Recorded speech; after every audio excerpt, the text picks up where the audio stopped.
Well, this issue has been amazingly polarizing. I don't think I've gone anywhere in the past few weeks without having people come up to me to talk about it, and usually they're split. I mean, I think I've gotten as many on one side as the other.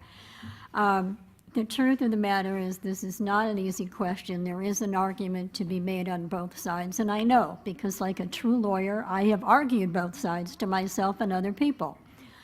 But ultimately, there are two aspects of this situation that have really been decisive for me. First of all, this so-called neighborhood market is a small store by Walmart standards, but it is not a small store. And it is likely to be much more than what most of us think of as a simple neighborhood market, because it is a Walmart market. To their credit, Walmart has really tried, I think, very hard to accommodate the concerns of the neighbors on Normal, and they have tried to conform the project to the existing space. But I think there are some real limitations to this space that were not immediately apparent to me when I first looked at this project. It is, in my opinion, substantially different from the neighborhood market on Glenstone, for example, because the market on Glenstone has some easy alternative access. It has a large parking lot where traffic can move fairly easily, and not just in that market, but from parking lot to parking lot if necessary. So the traffic moves fairly comfortably at that location. I am very familiar with the Campbell-Grand Street intersection. I travel it frequently. I don't need a paid expert or a traffic study to tell me that that market, if it goes in, will substantially impact the way people move in that intersection and in the vicinity of that intersection, whether they're on foot or whether they're in a vehicle.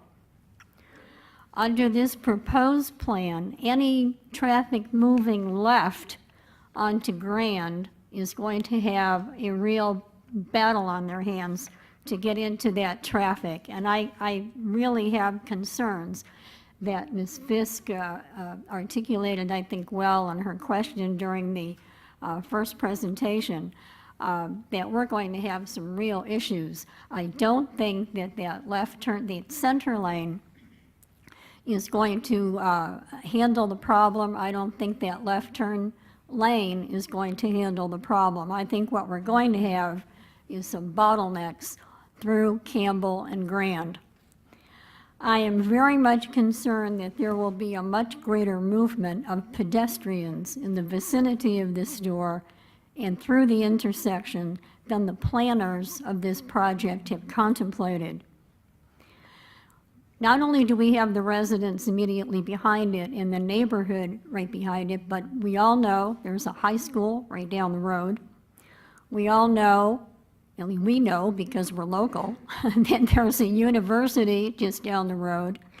And I know, because I live in that neighborhood, what it means to have that many college students living in a very densely populated area. We also know that the density is increasing in that area. We've had a big surge of high-density residences going up in that area, and that is not going to change. I think, if anything, we're going to see more of that in those neighborhoods around it. These college students in particular may eat and play downtown, but they are not going to buy groceries downtown when there is a cheaper, closer alternative on the corner. So you're going to get a lot of pedestrian traffic moving into that particular corner. And again, anyone who lives in that neighborhood or around the university can tell you that these young people are not the, they don't walk down the street like we do. adults, they are highly impulsive, they are very idiosyncratic, they don't believe in the rules, and they're going to be walking across the street with their iPads and everything else and their MP3 players in their ears, and they're not going to be paying any attention. You add the high school drivers down the road, those juniors and seniors that are just learning how to drive, and then you add all those folks that are in a hurry trying to get to the market on their way to and from work, and you've got a potentially deadly mix. That's going to be one big mess, and I don't need an expert to tell me that. This problem alone would be enough to get me to vote against this project. But I agree with Mr. Bales that we would be sadly remiss as a city council if we limited our view to only the immediate impact of the neighborhood, to only the specific question of zoning. I think we as a council have an obligation to look at the effect of this particular expansion by Walmart into the area markets.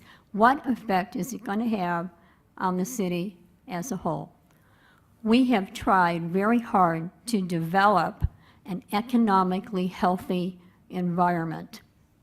And because we have been successful at it, we survived 2008, 2009, and 2010 in reasonably good shape. But that took a lot of work.